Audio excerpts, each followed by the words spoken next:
민주는 매일 밤 같은 자리에 누웠다. 침대 왼쪽 창문 옆. 지은은 오른쪽 문에 가까운 곳. 두 사람 사이에는 보이지 않는 벽이 있었다. 결혼 4년 차 아이를 낳은 지 3년이 지났지만 그들의 침실은 여전히 차갑고 고요했다. 민주는 어둠 속에서 지은의 등을 바라보며 한숨을 쉬었다. 그녀의 고른 숨소리가 들렸다. 잠든 척하는 걸까 아니면 정말 잠든 걸까? 그는 조심스럽게 손을 뻗어 지은의 어깨를 건드렸다. 지은아, 자. 목소리는 작았지만 애타는 마음이 묻어났다. 지은은 몸을 살짝 뒤척였다. 응, 자려고. 피곤해. 그녀의 목소리는 무뚝뚝했다. 민주는 입술을 굳게 다물었다. 또 그 대답이다. 피곤해. 결혼 초만 해도 지은은 민준의 손길에 웃으며 응하곤 했다. 그때는 그녀의 미소가 따뜻했고 눈빛은 반짝였다.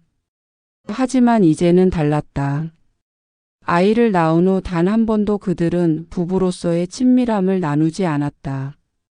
민주는 그 사실이 점점 더 무겁게 가슴을 짓눌렀다. 지은아, 우리 얘기 좀 해. 민준이 다시 입을 열었다. 침대 위에서 몸을 일으키며 그녀를 바라봤다. 어둠 속에서도 지은의 굳은 표정이 보였다. 무슨 얘기? 애 재우느라 힘들었어. 나 내일도 바빠. 그녀는 시선을 피하며 이불을 끌어당겼다. 민주는 속이 타들어갔다. 아니, 그냥 우리 사이 얘기. 요즘 너무 멀어진 것 같아서.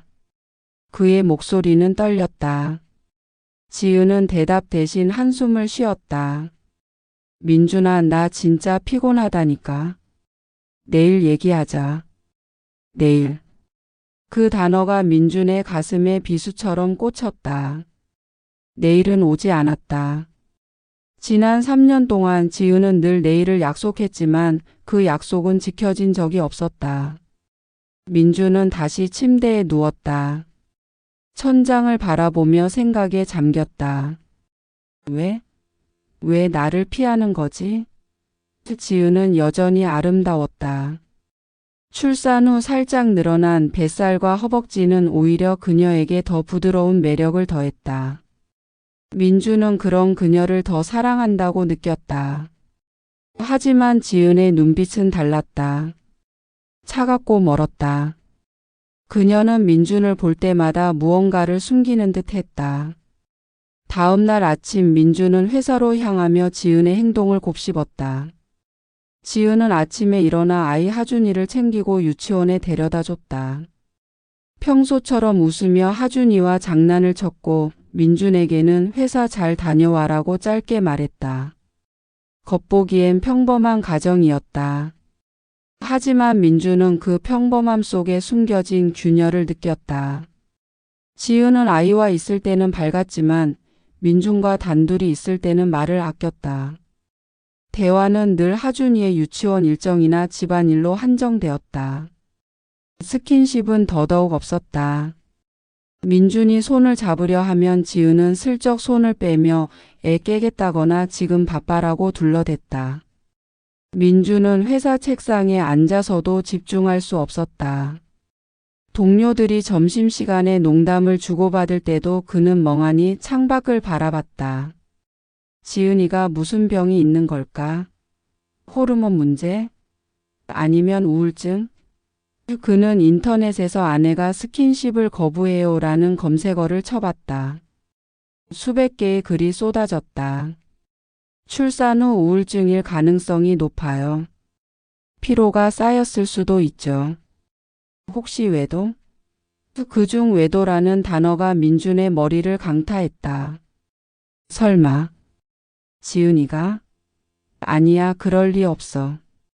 그는 고개를 저으며 스스로를 다독였다. 지은은 하준이를 키우느라 바빴고 외출도 거의 하지 않았다. 그녀의 일상은 투명했다. 아침에 하준이를 유치원에 데려다주고 집에 돌아와 청소하고 저녁에 밥을 준비하는 패턴. 하지만 의심은 멈추지 않았다. 그날 밤 민주는 용기를 내 다시 말을 꺼냈다. 지은아, 우리 진짜 얘기해야 해. 너 요즘 왜 이렇게 나한테 차가워? 지은은 부엌에서 설거지를 하다 말고 고개를 돌렸다. 내가 차갑다고? 민준아, 내가 애 키우느라 정신없는 거 몰라? 너도 좀 도와주면 안 돼? 그녀의 목소리에는 날이 서 있었다. 민주는 당황했다. 도와주고 있잖아. 내가 주말마다 하준이 데리고 놀아주고 집안일도 분담하고. 지은이 말을 끊었다. 그럼 됐잖아. 뭘 더 바라? 나 진짜 지쳤어. 그녀는 설거지로 돌아갔다. 대화는 거기서 끝났다. 민주는 점점 미칠 것 같았다. 그는 지은의 핸드폰을 몰래 확인해 보기로 했다. 어느 날 밤 지은이 샤워하는 동안 그녀의 핸드폰을 들었다. 비밀번호는 하준이의 생일이었다. 메시지, 카톡, 이메일. 아무것도 없었다. 수상한 연락은커녕 친구들과의 대화도 드물었다. 민주는 안도하면서도 더 혼란스러웠다. 그럼 왜? 도대체 왜 나를 피하는 거야? 그는 지은의 소셜미디어도 뒤져봤다. 최근 올린 사진은 하준이의 유치원 발표회 사진뿐이었다. 모든 게 정상이었다. 너무 정상이라 더 불안했다. 며칠 뒤 민주는 회사 동료인 상훈과 점심을 먹으며 넌지시 물었다. 상훈아, 너 결혼 생활 어때? 부부 사이에 뭐랄까 문제 생긴 적 있어? 상훈은 피식 웃으며 고기를 씹었다. 문제? 그럼 다들 있지. 근데 너 왜? 지은이랑 무슨 일? 민주는 머뭇거리다 말했다. 그냥 좀 멀어진 것 같아서. 지은이가 나 피하는 것 같고. 상훈은 고기를 내려놓고 진지하게 말했다. 그럼 대화해봐. 여자는 말이야 속마음 말 안 하고 숨기는 경우 많아. 근데 혹시 너무 심각한 거 아니야? 상훈의 눈빛이 날카로워졌다. 심각하다니? 민준이 되물었다. 상훈은 어깨를 으쓱였다. 뭐 그냥 혹시 다른 남자 있을지도 모르잖아. 그 말에 민준의 심장이 쿵 내려앉았다. 그날 밤 민준은 잠을 이루지 못했다. 상훈의 말이 머릿속을 맴돌았다. 다른 남자? 지은이가? 그는 지은의 잠든 얼굴을 바라봤다. 여전히 사랑스러운 얼굴이었다. 하지만 그 얼굴 뒤에 숨겨진 진실이 있을지도 모른다는 생각에 가슴이 아팠다. 그는 결심했다. 진실을 알아야 했다. 인터넷에서 사설 탐정을 검색했다. 신뢰할 수 있는 조사, 배우자 외도 확인이라는 광고가 눈에 띄었다. 민주는 망설였다. 지은을 믿고 싶었다. 하지만 의심은 이미 뿌리를 내렸다. 그는 전화번호를 눌렀다. 여보세요, 탐정사무소입니까? 제 아내 좀 조사해 주세요. 민주는 사설 탐정사무소의 문을 열고 들어섰다. 낡은 건물 3층 간판도 없는 작은 사무실이었다. 책상 뒤에 앉은 남자는 50대 중반쯤으로 보였다. 얼굴엔 세월의 흔적이 묻어 있었지만 눈빛은 날카로웠다. 김민준 씨죠? 앉으세요. 남자가 손짓하며 말했다. 민주는 의자에 앉아 숨을 골랐다. 네, 제가 전화 드렸던 아내 일 때문에요. 그의 목소리는 떨렸다. 남자는 고개를 끄덕이며 명함을 건넸다. 태식 탐정사무소 대표 이태식이라고 적혀 있었다. 어떤 도움을 원하시나요? 태식이 물었다. 민주는 잠시 망설이다 입을 뗐다. 제 아내 지은이가 요즘 이상해요. 저랑 거리를 두고 대화도 잘 안 하고 혹시 다른 남자가 있는지 알고 싶어요. 태식은 눈썹을 살짝 올리며 메모를 시작했다. 흔한 케이스죠. 부인 미행 원하시는 거 맞죠? 기간은 보통 일주일, 비용은 성금 500만 원. 결과 보고서 포함입니다. 괜찮겠습니까? 민주는 지갑에서 카드를 꺼냈다. 네, 부탁드릴게요. 진실을 알아야겠어요. 태식은 다음 날부터 지은의 일상을 추적하기 시작했다. 그는 오래된 세단을 몰고 지은의 집 근처에 차를 세웠다. 아침 8시 지은은 아들 하준이를 유치원에 데려다 주었다. 태식은 멀리서 카메라로 그녀를 찍었다. 지은은 평소처럼 하준이의 손을 잡고 웃으며 유치원 문을 나섰다. 겉보기엔 평범한 엄마야. 태식은 메모장에 시간을 적었다. 지은은 유치원에서 나와 근처 카페로 갔다. 창가에 앉아 책을 읽으며 커피를 마셨다. 태식은 카페 맞은편에 주차된 차 안에서 지은을 지켜봤다. 그녀는 1시간쯤 카페에 머물다 집으로 돌아갔다. 이틀 동안 그녀의 일상은 단조로웠다. 유치원, 카페, 마트, 집. 이상한 점은 없었다. 태식은 민준에게 중간 보고를 보냈다. 지금까지 특이사항 없음. 계속 진행할까요? 민준의 답장은 간단했다. 계속해 주세요. 수요일 오후 태식은 지은의 움직임에서 변화를 감지했다. 그녀는 평소처럼 하준이를 유치원에 데려다 준 뒤 집으로 돌아가지 않고 지하철역으로 향했다. 태식은 모자를 푹 눌러쓰고 뒤를 따랐다. 지은은 도심으로 가는 지하철에 올랐다. 그녀는 이어폰을 끼고 창밖을 바라봤다. 태식은 몇 칸 떨어진 곳에서 그녀를 주시했다. 뭔가 달라. 그는 직감했다. 지은은 도심의 번화가역에서 내렸다. 그녀는 익숙한 걸음으로 좁은 골목에 있는 작은 카페로 들어갔다. 태식은 길 건너에서 카메라를 들었다. 지은은 창가에 앉아 핸드폰을 만지작거렸다. 10분쯤 지나자 한 남자가 카페로 들어왔다. 30대 후반으로 보이는 남자였다. 깔끔한 정장, 세련된 안경, 잘생긴 얼굴. 그는 지은 맞은편에 앉으며 미소를 지었다. 태식은 카메라 셔터를 눌렀다. 저놈이 누구지? 오랜만이야, 지은아. 남자가 말했다. 태식은 거리가 멀어 대화를 다 듣진 못했지만 지은의 표정이 밝아지는 걸 봤다. 그녀는 웃으며 고개를 끄덕였다. 응, 요즘 바빠서 정신 없었어. 그들은 커피를 마시며 20분쯤 대화를 나눴다. 태식은 그들의 몸짓을 관찰했다.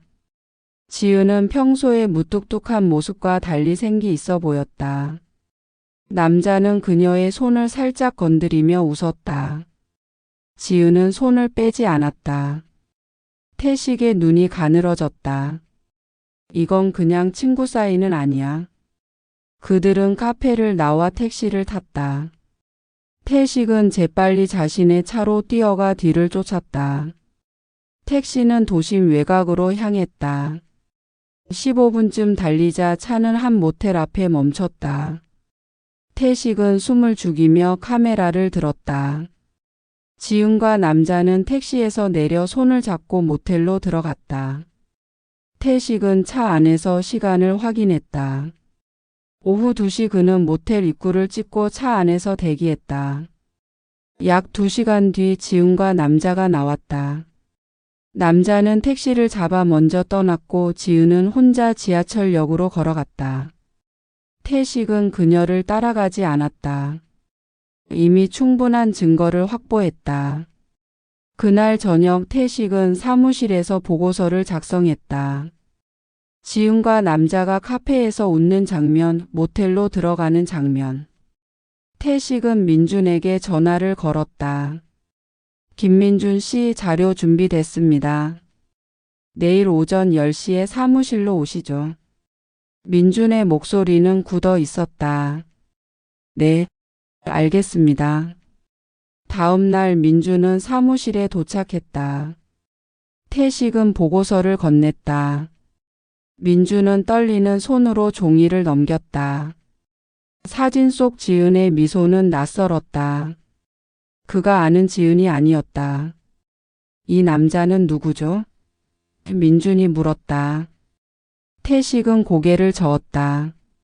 아직 신원은 파악 못했습니다. 추가 조사 필요하면 말씀하세요. 민준은 고개를 숙였다. 아니요. 이걸로 충분해요.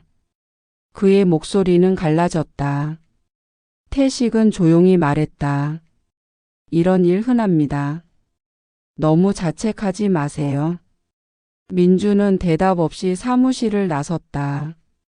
민준은 차에 앉아 사진을 다시 봤다. 지은과 그 남자가 손을 잡고 모텔로 들어가는 장면. 그의 머릿속은 혼란으로 가득 찼다. 왜? 지은이가 왜 저놈과? 그는 주먹을 쥐었다. 분노와 슬픔이 뒤섞였다. 하지만 그는 아직 지은과 대면할 준비가 되지 않았다. 그는 스스로 확인하고 싶었다. 다음 주 수요일 그는 직접 지은을 따라가기로 했다. 내 눈으로 봐야겠어. 민준은 중얼거리며 시동을 걸었다. 민준은 탐정 태식의 보고서를 손에 쥔 채 집으로 돌아왔다. 그의 손은 여전히 떨리고 있었다. 사진 속 지은의 웃는 얼굴, 그 남자와 손을 잡고 모텔로 들어가는 모습은 머릿속에서 지워지지 않았다. 그는 소파에 앉아 보고서를 다시 펼쳤다. 카페에서 지은이 남자와 마주 앉아 웃는 장면, 모텔 입구에서 손을 잡은 장면. 모든 게 선명했다. 너무 선명해서 가슴이 아팠다. 지은이가 왜? 내가 뭘 잘못한 거지? 민준은 스스로에게 물었지만 답은 나오지 않았다. 그는 지은과 직접 대면하기로 했다. 하지만 그 전에 자신의 눈으로 진실을 확인하고 싶었다. 보고서만으로는 부족했다. 그는 지은의 배신을, 그 생생한 순간을 직접 봐야만 했다. 다음 주 수요일 민준은 회사에 휴가를 냈다. 몸이 좀 안 좋아서요. 그는 상사에게 둘러대고 아침 일찍 집을 나섰다. 지은은 평소처럼 하준이를 유치원에 데려다 주고 있었다. 민준은 멀리서 그녀를 지켜봤다. 지은은 하준이와 깔깔거리며 웃으며 유치원 문을 나섰다. 그 미소는 민준에게 낯설었다. 저한테는 저런 미소를 안 짓지. 그는 속으로 중얼거리며 지은을 따라갔다. 그녀는 지하철역으로 향했다. 민준은 모자를 푹 눌러쓰고 몇 걸음 뒤에서 따라갔다. 심장이 쿵쾅거렸다. 정말일까?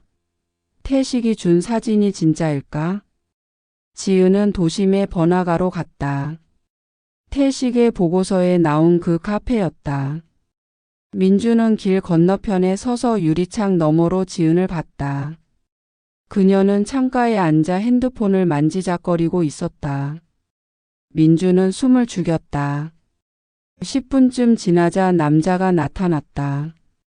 태식의 사진 속 그 남자였다.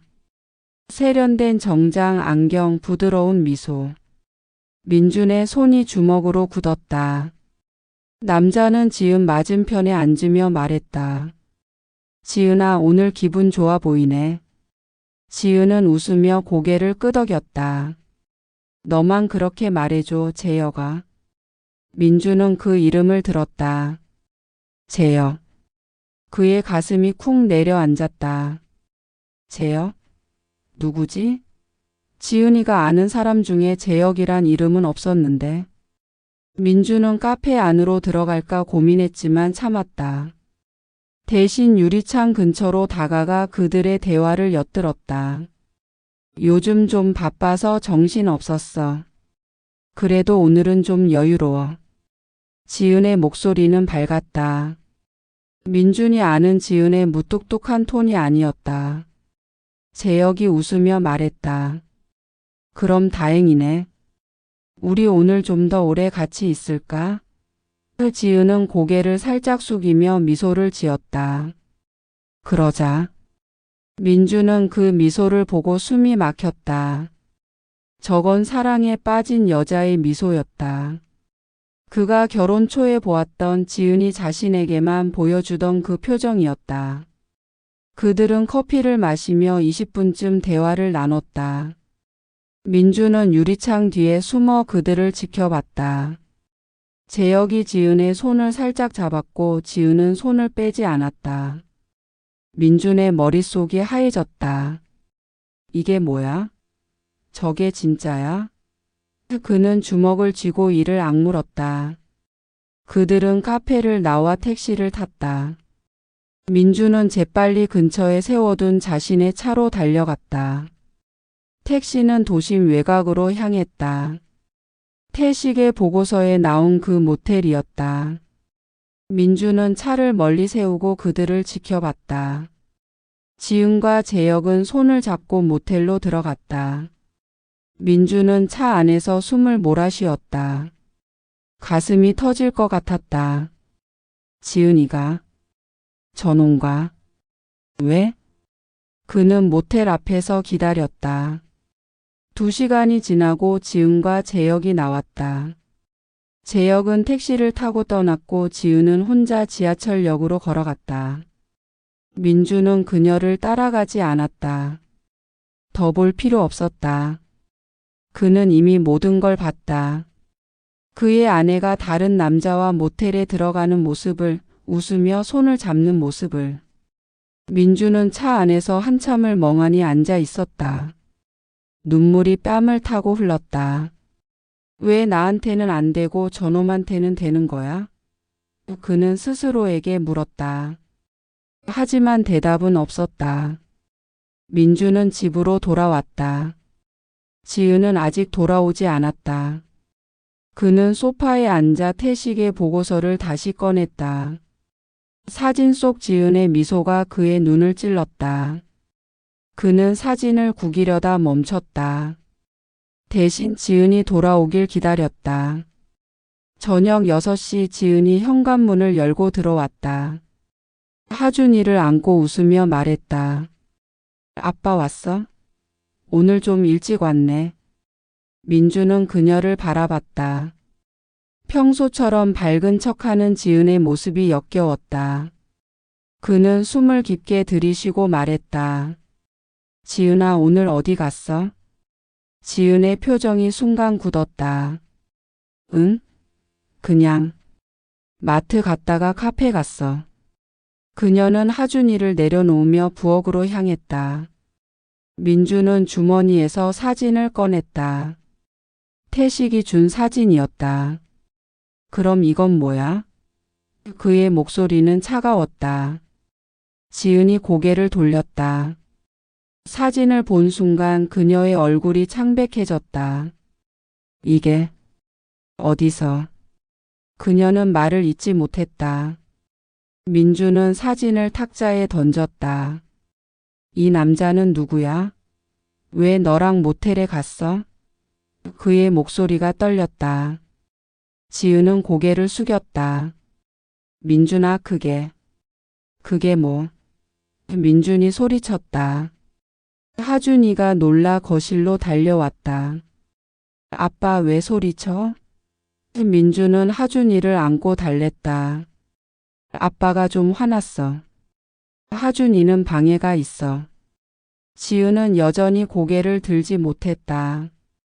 민준은 하준이를 방으로 데려다 주고 돌아왔다. 말해. 왜 저놈이랑 모텔에 갔어? 지은은 떨리는 목소리로 말했다. 미안해. 내가 잘못했어. 민준은 그녀를 노려봤다. 미안하다고? 그게 끝이야? 왜 나한테는 안 되고 저놈한테는 되는 거야? 그의 목소리는 갈라졌다.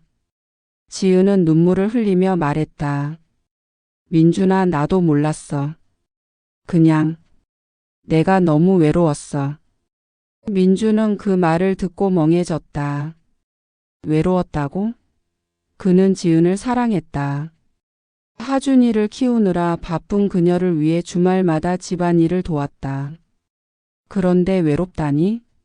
그는 지은을 바라봤다. 그녀의 눈물은 진짜였다. 하지만 그 눈물은 민준의 상처를 덮을 수 없었다.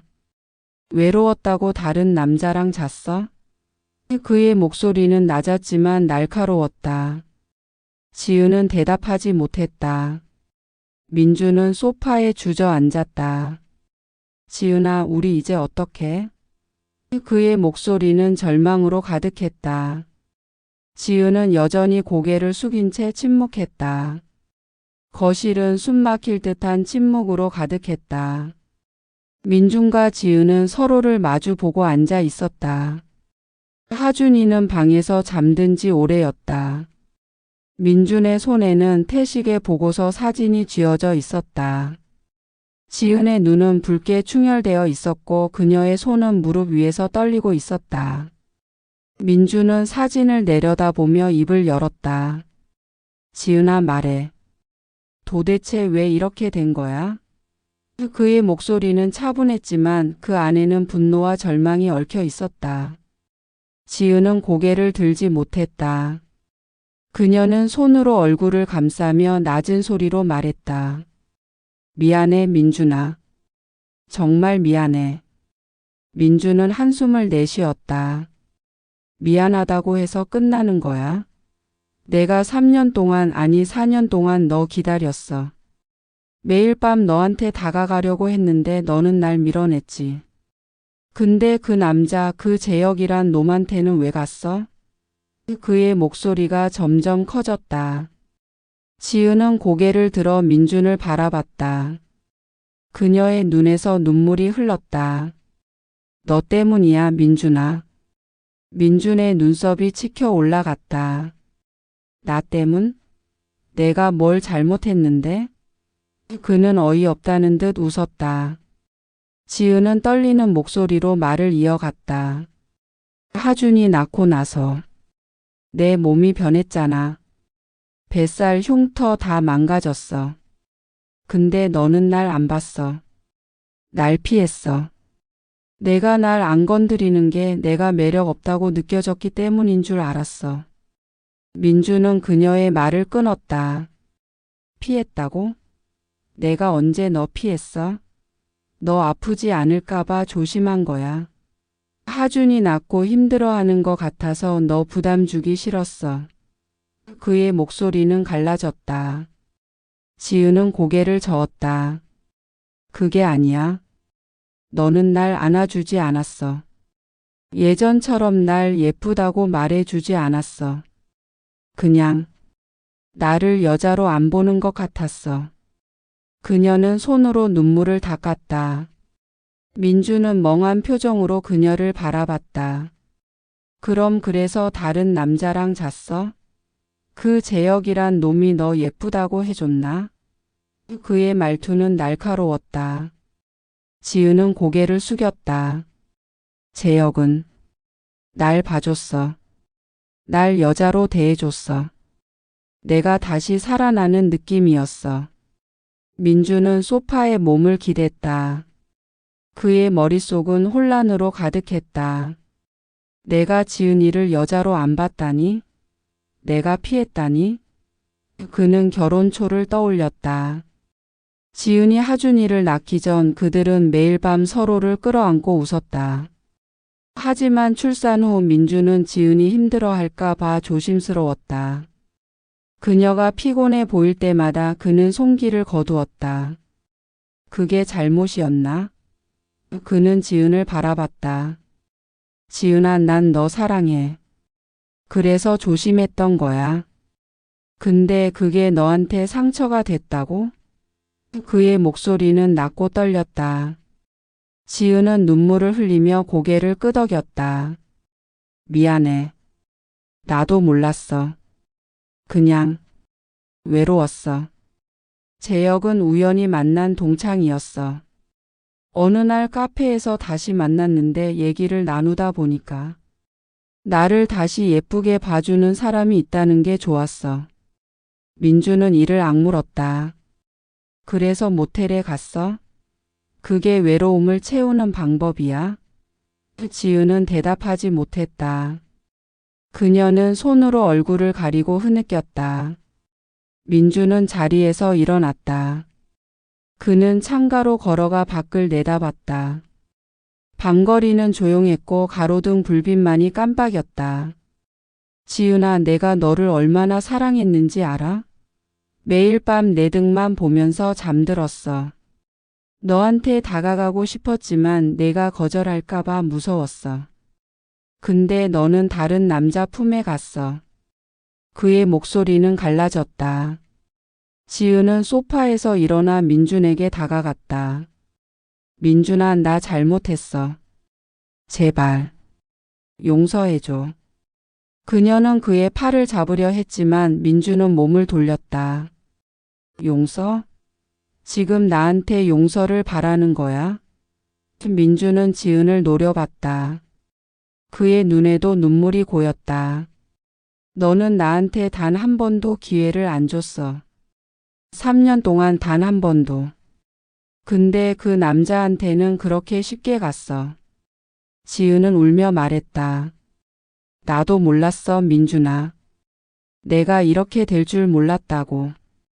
그냥 내가 무너지고 있었어. 민주는 고개를 저었다. 그럼 나한테 말했어야지. 왜 나한테는 아무 말도 안 했어? 지은은 대답하지 못했다. 그녀는 다시 소파에 주저앉아 울었다. 민주는 그녀를 바라보며 말했다. 지은아, 우리 결혼 이게 뭐야? 우리가 이렇게 살아야 하는 거야? 그의 목소리는 절망으로 가득했다. 지은은 흐느끼며 말했다. 민준아, 나 하준이 때문에라도 너랑 같이 있고 싶어. 우리 다시 시작할 수 있을까? 민주는 그녀를 바라봤다. 그녀의 눈물은 진심처럼 보였다. 하지만 그의 마음은 이미 갈기갈기 찢겨 있었다. 민주는 다시 창가로 돌아갔다. 그는 하준이를 생각했다. 그 어린아이가 이 모든 걸 알게 된다면? 그는 고개를 흔들었다. 지은아, 나 지금 아무 생각도 안 들어. 너 말 듣고 있으니까 더 혼란스러워. 그는 주머니에서 차 키를 꺼냈다. 나 좀 나갔다 올게. 지은이 급히 말했다. 민준아, 어디가? 제발 가지 마. 하지만 민주는 이미 현관문을 열었다. 생각 좀 하고 싶어. 그는 문을 닫고 나갔다. 민주는 차를 몰아 한강변으로 갔다. 그는 차를 세우고 강을 바라봤다. 물결이 잔잔히 흐르는 소리가 그의 마음을 더 무겁게 했다. 그는 지은의 말을 떠올렸다. 내가 날 여자로 안 봤다고? 내가 피했다고? 그는 자신의 행동을 되짚었다. 출산 후 지은이 힘들어하는 걸 보고 그는 그녀를 배려하려 했다. 하지만 그 배려가 지은에게는 무관심으로 느껴졌던 걸까? 그는 주먹을 쥐었다. 그럼 내가 뭘 해야 했어? 너는 왜 나한테 말 안 했어? 그는 차 안에서 소리쳤다. 민주는 핸드폰을 꺼내 태식에게 전화했다. 태식 씨, 그 남자 신원 파악됐나요? 태식은 담담하게 답했다. 아직입니다. 추가 조사 필요하시면 말씀하세요.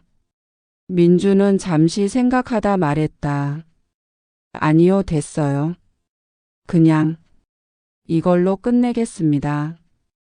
그는 전화를 끊었다. 더 알아내는 게 무슨 소용일까? 그는 이미 충분히 상처받았다. 집으로 돌아온 민주는 지은이 거실에서 기다리고 있는 걸 봤다. 그녀는 여전히 울고 있었다. 민준아, 돌아왔어? 그녀의 목소리는 간절했다. 민주는 그녀를 지나쳐 침실로 향했다. 나 피곤해. 오늘은 그냥 자자. 지은은 그의 뒤를 따라가려 했지만 민주는 문을 닫았다. 그는 침대에 누워 천장을 바라봤다. 지은의 눈물, 그녀의 핑계, 그리고 그 남자의 미소가 머릿속에서 맴돌았다. 우리 이제 어떡하지? 그는 눈을 감았다. 밤은 깊었고 그들의 결혼은 이미 균열로 가득했다. 민주는 침실 문을 닫은 뒤에도 잠을 이루지 못했다.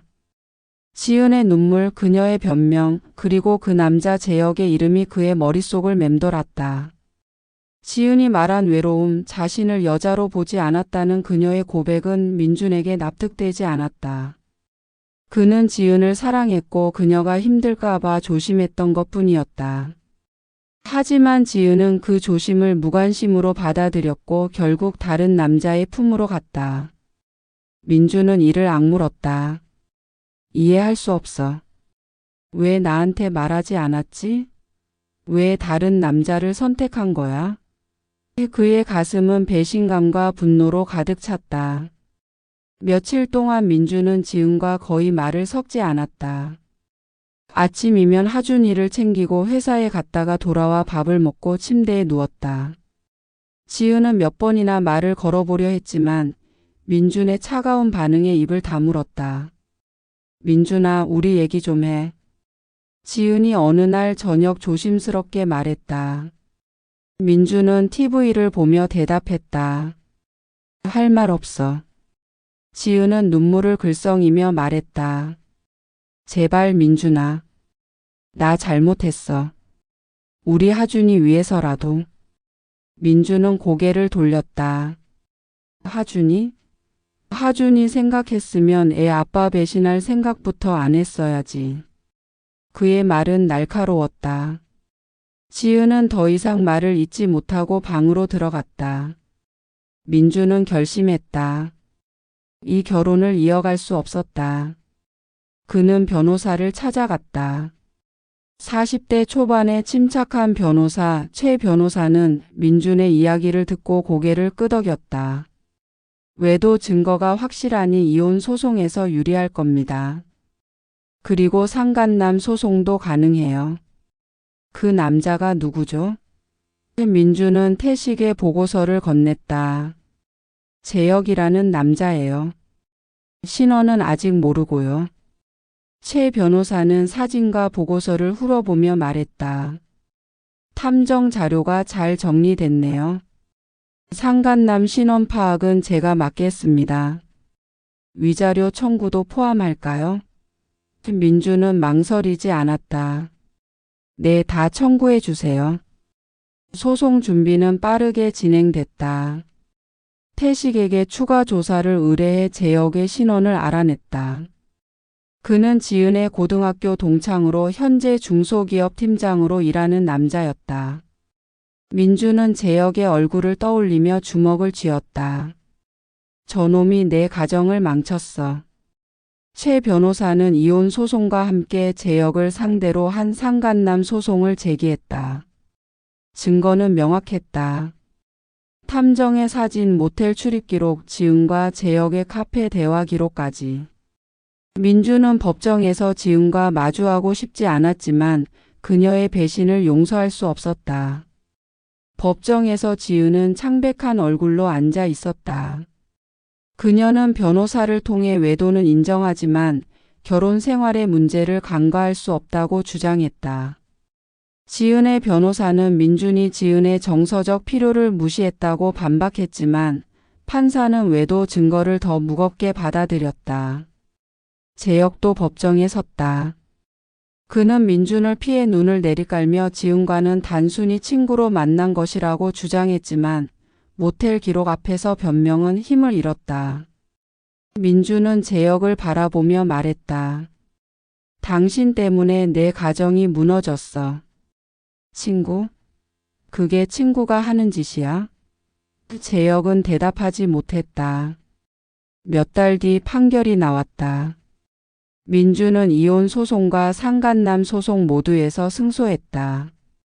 지은은 하준이의 양육권을 주장했지만 민준의 안정된 경제적 상황과 지은의 외도 사실이 고려되어 민준이 양육권을 얻었다. 지은은 위자료로 5천만 원을, 재혁은 상간남 소송으로 3천만 원을 민준에게 지급하라는 판결이 내려졌다. 민준은 법정을 나오며 아무 기쁨도 느끼지 못했다. 승소했지만 그의 가정은 이미 산산조각이었다. 지은은 판결 후 민준에게 전화했다. 민준아, 나 정말 후회해. 하준이도 보고 싶고. 우리 다시 시작할 수 없을까? 그녀의 목소리는 떨렸다. 민준은 차갑게 대답했다. 지은아, 너무 늦었어. 내가 재혁이랑 모텔 간 그 순간 우리 끝난 거야. 지은은 흐느끼며 말했다. 제발 민준아. 나 잘못했어. 하준이한테라도 엄마로 남고 싶어. 민준은 한숨을 쉬었다. 하준이는 내가 잘 키울게. 너는? 너 인생 살아. 그는 전화를 끊었다. 민준은 하준이를 데리고 새 아파트로 이사했다. 하준이는 엄마 어디 갔어? 라고 물었지만 민준은 웃으며 대답했다. 엄마는 좀 멀리 가셨어. 그래도 아빠가 항상 같이 있을게. 하준이는 고개를 끄덕이며 민준의 손을 잡았다. 민준은 하준이의 작은 손을 느끼며 다짐했다. 이 아이만은 지켜야 해. 지은은 혼자 남은 아파트에서 울었다. 그녀는 재혁과의 만남이 얼마나 어리석었는지 깨달았다. 민준의 조심스러운 배려가 사랑이었다는 걸, 그녀의 외로움이 오해에서 비롯됐다는 걸 이제야 알았다. 하지만 이미 모든 게 끝났다. 그녀는 하준이의 사진을 보며 중얼거렸다. 미안해 민준아. 미안해 하준아. 그러나 그녀의 후회는 아무도 닿지 않는 메아리로 남았다. 민준은 밤마다 하준이를 재우며 새로운 삶을 다짐했다. 상처는 깊었지만 그는 하준이를 위해 강해져야 했다. 지은의 배신은 그를 무너뜨렸지만 하준이의 미소는 그를 다시 일으켰다. 그는 창밖을 바라보며 생각했다. 이제 우리 둘뿐이다. 밤은 깊었고 민준은 하준이를 안고 잠들었다.